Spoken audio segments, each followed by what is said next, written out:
I hate these kids. Now, not you guys, just what's written on this card. Here's what's written on the other side. No discipline seems pleasant at the time, but painful. Later on, however, it produces a harvest of righteousness and peace for those who have been trained by it. Hebrews 12:11. When I first started teaching, it was at a school in central Harlem that turned out to be the most dangerous school in New York City that year. The New York Post called it a hellhole where teachers should get combat pay. Out of the 1,500 schools in New York City public, the 1.1 million students, the largest public school system the world has ever known, the school where I did my first year teaching turned out to be the most dangerous, as measured by student injuries per capita, which the fact that that's a metric that they track lets you know what some of these schools are like. Now, I wasn't totally naive. I went to an inner city school myself, and I had done tutoring with inner city students. I mean, I wasn't coming in blind, but nothing had prepared me for this kind of situation. The violence, the ugliness. I had never been in a pressure situation like this in my entire life. And some things started to rise up. You see, before then, I had worked as a pastor at a church, and when you're in an environment surrounded by a lot of well-intentioned Christian people, it's easy to start thinking, I'm basically a good guy. You have people saying sweet, kind, encouraging things to you all the time. But I didn't know what it felt like to have students openly hate me and look for opportunities to disrespect me and sabotage what I was doing. I didn't know what it felt like to have kids throw things at me when I was teaching. It's a strange sensation to have things thrown at you. I'd never had anyone threaten to rape my wife before. I'd just never been through that kind of pressure. And when I was in the trial, when life turned up, when the pressure was on, things came out that I didn't realize were in there. I was so desperate and miserable that I started writing scripture verses on these little index cards and just cling to anything for a little help, like a life preserver. I can remember mornings when I would splash water on my face and look at the zombie staring back at me from the mirror, and I would say, for righteousness and peace, okay, it's worth it. It's worth the discipline for righteousness and peace. And so this is one of those cards that I carried around with me, and at some point, in a moment of frustration and anger, I scrawled, I hate these kids. What do you do with that? What do you do with those moments where you go through the trial and something comes up? What do you do when you realize you have a dark side? What do you do when you fail? Well, any serious follower of Jesus is going to go through moments like that, and more than once, because unfortunately there are some disturbing, true things about us that God needs for us to understand if we're going to be able to understand Him. There's some things about us that are hard to look at, but He needs for us to see them if we're going to be able to see Him. It happens to every genuine follower of Jesus, no exceptions. It certainly happened to Peter. It happened to Peter on the night when Jesus was arrested. This is recorded for us in Luke chapter 22, verse 54 and following. Then, seizing Jesus, they led him away and took him into the house of the high priest. Peter followed at a distance. And when some there had kindled a fire in the middle of the courtyard and had sat down together, Peter sat down with them. So they come and arrest Jesus in the garden, and they take him away, and Peter follows along after him, probably looking for an opportunity to help, maybe just wanting to see what was going to happen, but they take him to the house of the high priest. Peter comes into the courtyard. Some of the servants and other people gathered around kindle a fire to stay warm, and he slips in among them. Make no mistake, he is in enemy-occupied territory right now. He is like a spy. This is an extremely dangerous situation. Jesus is being held captive not far away. And Peter knows that if he gets found out, there's no way he's going to be able to help Jesus in any way. And probably what's going to happen is they're going to drag him off, beat him, and kill him. So when before long a servant girl starts to recognize him, you can imagine what that must have felt like. Verse 56, a servant girl saw him seated there in the firelight. She looked closely at him. Imagine how uncomfortable that must have been. And said, this man was with him. You ever been caught in a lie? You know that feeling? That feeling of like nakedness and exposure. This one time I was trying to sound smarter than I am, and so I was quoting a movie. It's an old movie called Amadeus about the life of Mozart. And great film, right? Really profound quotations in it. And I was trying to sound smarter than I am, and I was passing this quotation off like it was my own original thought. And my friend was like, yeah, dude, I've seen Amadeus too. Like that moment where you realize the jig is up, they know, I've been exposed, they know what's up. This is the way that Peter is feeling right now, and so he has to double down. He does what we all do in those moments. He hides. But he denied it. Woman, I don't know him, he said. A little later, someone else saw him and said, you also are one of them. Man, I am not, Peter replied. Now he's in full-out defensive mode now. He's decided to double down on the lie, so he has to play this lie out. And you know, it's easy when you're at CIY or when you're in your youth group or when you're surrounded by your Christian friends to think a big game or talk a big game about how important Jesus is to you, but we all know, we've all experienced this. Then you get home and you get around the friends from your neighborhood or your cousins or the kids at school and you're the only one there, and you kind of tone it down a little bit. You know, he's not the most important thing in your life. Your language gets a little rougher. It's easy to think a big game when you're surrounded by like-minded people, but then when life turns it up, when the pressure's on, when the trial comes, I think we can have a lot of sympathy for Peter. And about an hour later, another asserted, certainly this guy was with him because he's a Galilean. Jesus was from a little small town from Galilee. They probably had a slightly unique accent. And they recognize Peter is also from this same town. It's not a big town. This can't be a coincidence. He says, he must be with him because he's from Galilee. And Peter replied, man, I don't know what you're talking about. And then it happened. Verse 60, just as he was speaking, the rooster crowed. Flashback, the night before, Jesus is having his last meal with his disciples. And at some point during that meal, he pulls Peter aside for a little heart-to-heart. And he says in verse 31, Simon, Simon. Well, now that's interesting. That's his old name. Satan has asked to sift you as wheat. Satan, the accuser, the adversary. He has asked permission to turn it up, bring on the pressure, put you through the trial, shake you up, and see if this is real. He's asked to sift you. I need to say, a lot of you made first-time decisions last night for Jesus. A lot of you, you're here, your faith is growing, you're making big steps. I also want you to know that Satan wants to sift you. Already it has begun. He wants to turn it up. He wants to bring back those doubts. He wants to bring back those thoughts that were keeping you from making that decision last night. He wants to put the trial to you to see what's really in there. Satan has asked permission to sift you, but I have prayed for you, Simon, that your faith may not fail. And when you have turned back, strengthen your brothers. Now, Peter is thinking, when I've turned back, no way. I'm with you, Jesus. And he says, Lord, I am ready to go with you to prison and to death. Jesus answered, I tell you, Peter, before the rooster crows today, you will deny me 3 times that you know me. Fast forward to that night, they come and arrest Jesus. They drag him off. Peter follows along behind him. He goes and sits in the courtyard among the people of the fire.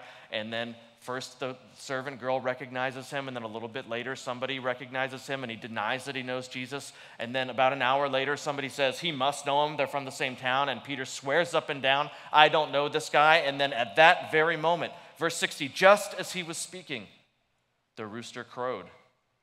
The Lord turned and looked straight at Peter. Then Peter remembered the word the Lord had spoken to him. Before the rooster crows today, you will disown me 3 times.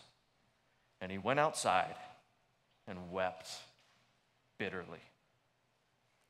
When I was a kid, I remember this one time, there was another kid at school who was really talking bad about his mom, and I guess his mom was a real piece of work, so he was just saying all kinds of awful things about her, and I wanted to join in the conversation, so I said something bad about my mom, and I instantly had this sinking feeling in my gut that was wrong to do. My mom was a really great mom, for one, but also I just had this, my conscience just told me, like, that's not right to talk bad about your mom. And here I am, decades later, I still remember that moment.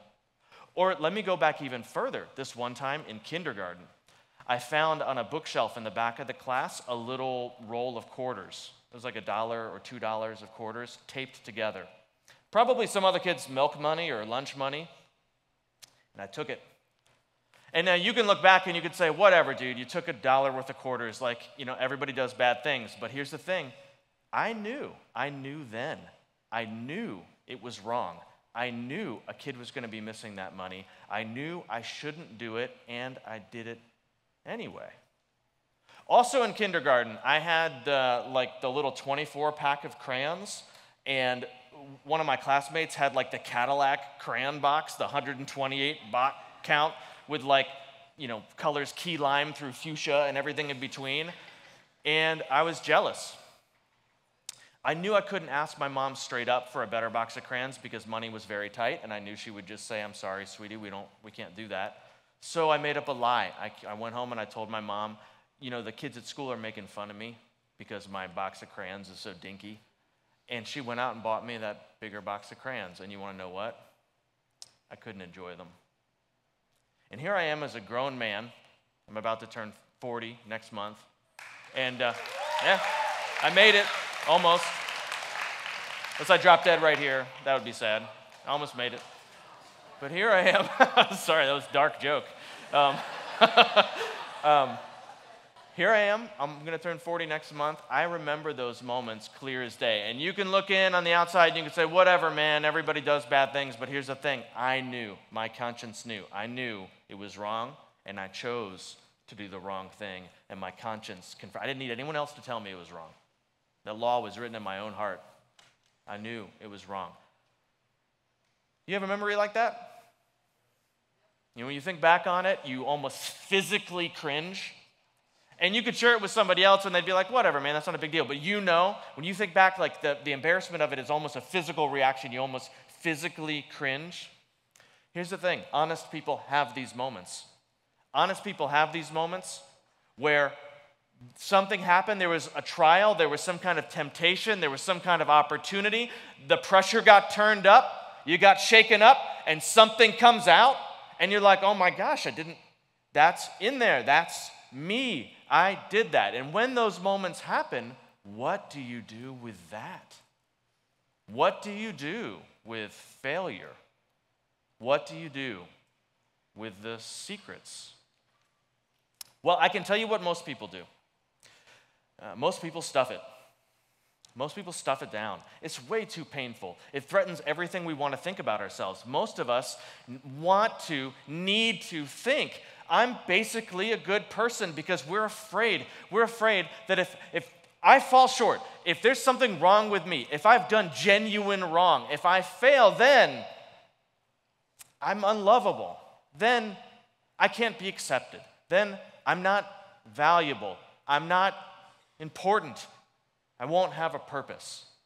And bringing that out, exposing that, is way too painful, so we try to stuff it down, and here's how we do it. Here's how you do it. Here's how I do it.